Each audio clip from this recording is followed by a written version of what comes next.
Hi friends, Javaல 30 days 30 concept challengeல day 23. So இன்னைக்கு என்ன பார்க்க போறோம் அப்படினா லிஸ்ட்னா என்னன்றது. So collectionனா என்னன்னு பார்த்தோம் இல்லையா? இந்த collectionோட sub interface தான் list அப்படின்றது. collectionல 3 types of interfaces இருக்கு, sub interfaces. So list, queue, set அப்படின்றது.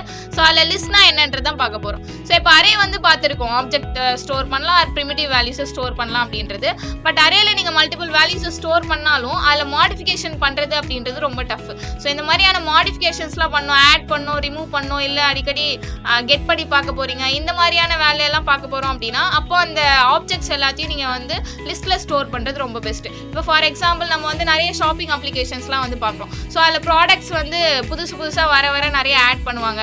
அப்படி இல்லைன்னா ப்ராடக்ட் எல்லாமே ஓல்ட் ஆயிடுச்சு அப்படின்னா அதை ரிமூவ் பண்ணுறதுக்கான சான்ஸ் இருக்குது. இல்லை அப்படின்னா நம்ம சர்ச் பண்ணும்போது நம்ம என்ன வாங்க போகிறோமோ அதை மட்டும் தான் சர்ச் பண்ணி பார்ப்போம். ஸோ நம்ம சர்ச் கொடுக்கும்போது அதை மட்டும் எனக்கு ஃபில்டர் பண்ணி எடுத்துகிட்டு வந்து கொடுக்கும். ஸோ இந்த மாதிரி ஆட் பண்ணுறது, ரிமூவ் பண்ணுறது, கெட் பண்ணுறது, இந்த மாதிரியான ஒர்க்லாம் அதிகமாக பண்ணுறோம் அப்படின்னா ஸோ அப்போ லிஸ்ட் யூஸ் பண்ணுறது வந்து ரொம்ப பெஸ்ட்டான சாய்ஸ்.